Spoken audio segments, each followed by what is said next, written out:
here we are on Atlanta's spaceship, and at the 12 o'clock position, we have our red Protoss player from Startale, the man with 4 kills in a row. It's Parting, and his opponent down here at the bottom left-hand corner, the man who has to get 4 kills in a row. Yep. From Evil Genius's raid call, it's JYP. We were saying this is a, we were talking about it in between the break, Kevin. This is a tough match for JYP. He's got to do something a little unique here. I feel like if he goes with like the standard JYP, I mean he's a phenomenal player, but the reality is, Parting guys, I think I'm right in saying that he's got like a 70% win ratio versus Protoss. Well, I would not be surprised. I mean, the guy, which is great. Yeah, the guy he had to beat at Blizzard World Championship creator in the finals, and was able to hold on to that. So we know that on the biggest stage against the best Protoss players, he can perform there. We know that his PvC is legendary, as we just saw in the last game, that Mortal Century all-in, and great defense, really. It was a nice response from Jaedong. It just unfortunately didn't quite work. I really thought, I mean, can I, while you mentioned that game, one thing that I think didn't get mentioned that we really have to point out, Parting got 3, the part where his wall fell down and he did not have sentries, he made a perfect wall with the 3 zealots he had, and held those units there forever. And I mean, Jaedong maybe made some minor mistakes, you know, he didn't target fire one of the zealots down and maybe have gotten the Lings in that way, but sure, it was just really, really well played. All right. Well, Parting's going to go after the double gas route that we've been seeing a lot of Protoss players go for in PvP. We mentioned the flexibility it gives you time and time again. Obviously, you can choose to drop 2 on each gas, which it looks like Parting's going to do right now. That'll allow you to move up into, or actually just 2 and then 1, which is, no, okay, there we go, 2 and then 2. So it allows you to get to Blink Stalkers very quickly. And on this map, that's not necessarily that bad of a choice. Of course, depending on what you see out of your opponent, you can then decide, oh, well, all right, there's a little bit of room here for me to drop some gas, be a little bit more aggressive, add some more gateways, or you can go the other way around too, like, oh, well, maybe this is a time for DTs, maybe this is a time for heavy sentry play. Yeah, no, I was actually, my choice was Phoenix. Good thing I'm not a Protoss player. Well, I am a Protoss player, but I mean Zerg, so. Guys, this is a very large map. Yeah. Let's point that out first. So things like robo pushes, a little tough to do. Even with Colossus and stuff, you know, you're going to cross the map unless you have an advantage established already.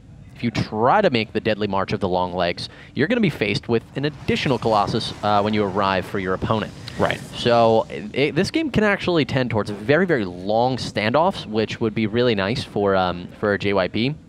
I think he can get a little bit ahead early on, maybe. But when it comes to the late game, I mean, we've been talking about a lot, Parting zoning, which is really scary. Right. And Parting actually expending all of his gas into sentries right now, so he's going to go for a lot more defensive play.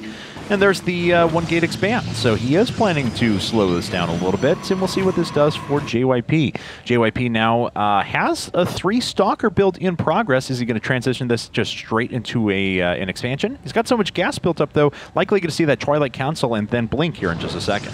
Yeah, good call there, Kev. The quick robo follow-up here from Parting, though, I mean, we're going to find out very fast. You know, does he opt to go for the safety and go for the very quick Immortal? Does he? He should. Yeah, he's got a probe crossing the field right now because you really want that probe to arrive before your robo is complete. This will allow you to make the most intelligent decision based on what you're able to see or not see, on whether you need to force that Immortal out right away or whether you're safe enough to go for the obs. And he's...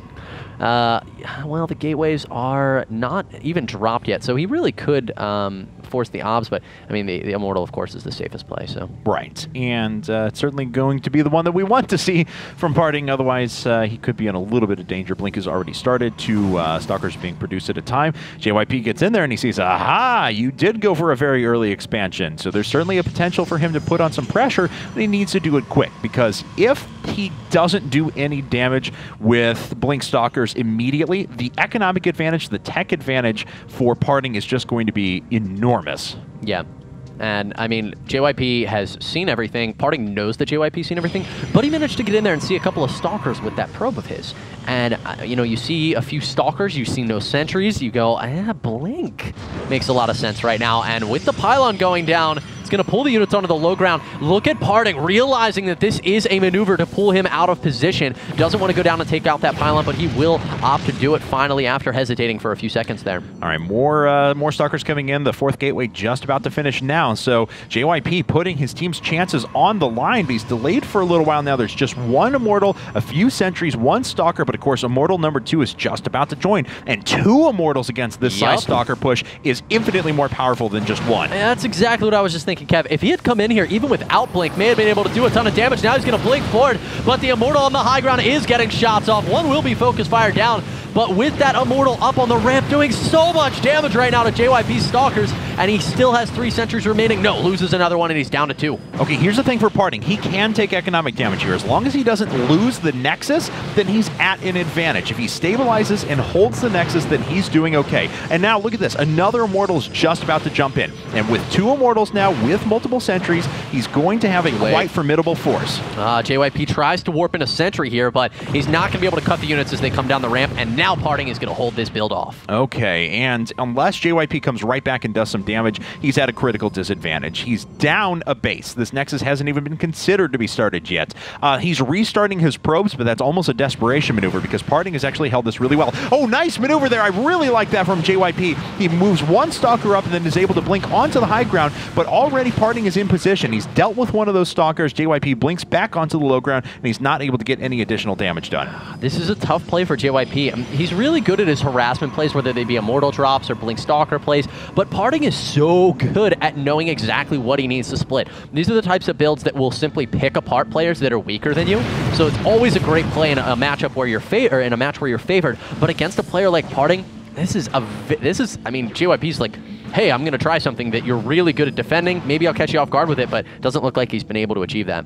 Now, it is going to be a little bit rough in terms of being able to counterattack and move across the map for Parting because the Blink Stalkers do have a lot of mobility. They can swing in behind and do economic damage as he moves out. So we could actually see this stabilize for a bit because Parting wants to make sure that he has the right amount of forces ready, that he's got a stable economy, he's got a good defense before he makes his way out on the map. Now, through that, though, he's carrying a massive advantage. JYP really has to take some enormous risks to catch back up in this game. He definitely does. If we take a look up towards the top area, this is going to be the hardest thing to actually point out, but he can make blinks into the main via this area. He's going to need the Observer, of course, when his Robo gets completed, which we see he has started up. But he does, as you said, he needs to take risks. He needs to find ways to get in damage. And, I mean, Parting will probably expect this, but it's nevertheless a good thing to try because you really, as JYP, in JYP's position, need to get some economic damage in. Yeah, whether you're cutting corners, whether you're double expanding so you can find some way to catch up, you have to do something to work your way back into this. And JYP just playing standard from here on out will not work. Parting is at a massive advantage. 4 Immortals to none. That's a lot. Well, Parting's going to throw away 1 Stalker here. Does get the second, but I think he also lost 1. JYP taking a little bit of damage here. Uh-oh, Stalkers, they have Blink now and will be able to escape from this safely. But Parting, it looks like he's actually getting ready to push here, which is just, I mean, can you ask for a better thing, Kevin? You are about to push your Blink Stalker opponent, and he's falling back instead of counterattacking. Right, and there is 1 forward pylon up at the top if the Observer manages to make its way across the map, which it is. So there is going to be a possibility of damage being done, and there's a probe far enough up that it can actually start to directly warp units into the main if he wants to try and counterattack, but that's going to be JYP's only out right now because Parting, he has 5 Immortals that he's using, and I don't know where the 5th is right now. I may just be back at home to defend, actually, but he does have all those out on the map. Yeah, and that's 5 Immortals too many, honestly. JYP, I don't think he has... Does he have 1? I think he has 1. Yeah, he just finished 1. Yes. Oh, no, never mind. 2. That was the second. Okay. Okay. Well, here we go. This could decide the game right here, right now. Startale, will they take down EG 5-1, or will EG make them play another game out? We're going to have to see.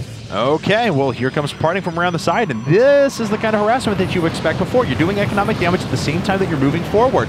And he has already got 1 of the hardened shields down from these Immortals, starting to pick off a second. No, actually, he gets all of his forces trapped, and this has been a pretty good engagement from JYP. However, he's not been able to deal with what's happened inside of the main. So even though he deals with the front pretty effectively, he doesn't have any recourse against those Stalkers that have been just trashing his main. Yeah, an Immortal does spawn. It's going to be curious to see whether that'll get taken out. We're going going to keep our eyes on the main fight here as JYP's going to be blinking in. He's doing a great job trading with Parting right now. Has completely evened out the supplies. Yeah. 64 to 73. He's going to blink chase here and pick off another 3 units. Great moves here from JYP, who now has a supply advantage. That was kind of weird from Parting there. Not the best engagement. He did do a little bit of damage around the side. Looks like he managed to kill 8 workers. Not the biggest deal in the world. He is up by 12 overall and still has the better economy to fall back on. But that was the kind of thing that JYP needed to get done there and really equalize this game. Absolutely. I mean, he did phenomenally with his force field, splitting up those Immortals and making sure there were 2 in the front, there were 2 in the back that could only fire on the Zealots. And of course, that just, I mean, that's less tickling than a sentry. That's like tickling somebody with a brick. It just doesn't work. Guys, Stalker's coming forward right now for Parting. He's going to blink a couple back. The rest blink forward. Manages to pick off another one before JYP blinks himself away. Some crazy micro right now. Okay, so we have stabilized a little bit. Again, we mentioned that Parting has the superior economy, although he does have fewer forces. And he's starting to accumulate quite a bit. Okay, dumps it into 4 Stalkers for now, but he's going to need a little bit more here in a second. Let me just try and force a Blink Stalker versus Blink Stalker fight. No Forges up for either player, so it's not like there's an upgrade disadvantage for any one of our guys so far. And this is what Parting keeps doing. It worked to great effect last time. We'll see how it works out for him again. He's sending a few units in to harass, the rest to attack towards the natural expansion, but JYP blinking up a perfect number of Stalkers there to deal with that. Okay, so a lot of action going on as we can see both areas actually under attack at once. It looks like Parting is going to get out of there, and he doesn't lose that many Stalkers. Oh, there we go. He's not actually blinking those. He's just using it to get in position at the ramp, but he doesn't have any sentries here to keep those units pinned up at the top, at least the Immortals and such. So again, throws away a couple of units. Yeah, Parting now down by about 10 supply. Behind this, he is not teching. He's just continuing to make more and more Immortals. JYP getting a little overzealous with that blink, but following up with those Immortals shows the true power of his position right now. Okay, well, man, Parting was in such a dominant position before, holding the Blink Stalkers up a base. JYP a little bit ill-advised to attack straight up that, but, you know, it ends up not being too bad for him. I mean, he threw away 2 Stalkers, took a lot of damage on the Zealot there, so not bad for Parting at the same time either, who needs every unit he can get at this stage, because he's definitely on his back foot, facing a possible push here from JYP, but he has evened up the supplies. And so JYP is going to move up now. He's going to take out this forward pylon and picks off the Observer, which is a nice touch. I mean, it really does limit the mobility. And here we go. This is exactly what we saw out of Parting just a second ago. As 4 Stalkers blink in, it's going to try and pull units out of position, do economic damage while the rest of the army engages at the front. But Parting was, you know, punished for trying this sort of attack last time. Does JYP think he can make it succeed? Well, we're about to find out. 109 supply to 101. Harass is going to be dealt with effectively by Parting. JYP has yet to push into the natural expansion. This is Atlanta Spaceship, guys. It's not the easiest map to make a push into. At the same time, though, we have units in the bottom left-hand corner for Parting, making a little bit of a counterattack. Probes have been evacuated and now are returning as it's going to be cleaned up. Okay, but at the same time, JYP is going through right up at the front, and 2 of these Immortals are actually taking significant damage. Hardened shields on 1, already gone second, now down 2. This Immortal just sitting with 8 hit points, I'm sorry. And 1 simple blink on top of that would actually be able to take it out, and indeed it does. Immortal's going to fall. There's a lot of Immortals here for Parting. Only 2 left. Oh, no. JYP's going to have to retreat here. But what that means is he can't. He's going to lose the Immortals because they have the slower movement speed, going to be easily targeted down, and all of a sudden Parting with a 3 Immortal advantage and tons of Stalkers is going to be able to chase down the army of JYP. Yeah, so that pendulum has swung back hugely in Startale Parting's favor. At the same time, he's warping in inside of the natural again. It looks like there finally is an Immortal out. The Blink Stalker's not going to be able to deal with that, but they are going to be able to at least delay these forces here and allow the rest of his Stalkers to blink right on top. Oh, JYP once again with only 2 Immortals, but here's the problem, Kevin. This time, he has no sentries. He can't cut the units in half. He's going to need to warp something in here. He needs sentries. He absolutely needs sentries to fight this army. I don't see any. No, neither do I. In fact, how many sentries are on the field? He just warped 2 in. 3 to 2, yeah. So those are the first ones. He drops down a couple of force fields. Though. Yeah, you know, but he's going to lose the sentries off to the side, and it's kind of just delaying the inevitable here. The probes are pulled off the line. That's never a good situation, and that could very well be EG's chances in this game. A huge supply disparity between our 2 players. The Immortals are just wrecking shop here, and it looks like Parting is going to complete the all-kill of Evil Geniuses. GG 5-1. Startale ends up taking, oh, look at that. The Soulmometer is filled. The Soulmometer is filled all the way up. Parting with an incredible run here, all killing EG. Parting, man, just playing so incredibly well. feeling. This time it's spinning to the left and the right. Yeah, because we did see an Immortal Century all-in today. So much soul in those 5 games. Congratulations to Parting and Startale. They end up 1-0 here in this Premier Division at IPTL. Congratulations to them. That was a phenomenal play, honestly. Parting man, tearing it up. Yeah. All right, guys, that is going to be it for us tonight. It was a pleasure casting these games for you. Tomorrow, we're going to have more Premier Division. Thursday and Friday, we are going to have Contender Division here at IPTL. Don't forget, everyone, that our brand new caster, Robin Tebow, Tim Frazier, is actually going to join us at the beginning of the year. So you'll start to see a couple of new faces and some new programming options, actually, as we go throughout the new year. But do keep all of your attention on our social media devices. Twitter, Facebook, YouTube is at IGNProLeague. You can find us personally on Twitter. I'm at Kevinaki. He is at Kibbles. It's been a lot of fun casting this series for you guys. Make sure you tune in tomorrow for some excellent StarCraft 2 action. Until then, we're out.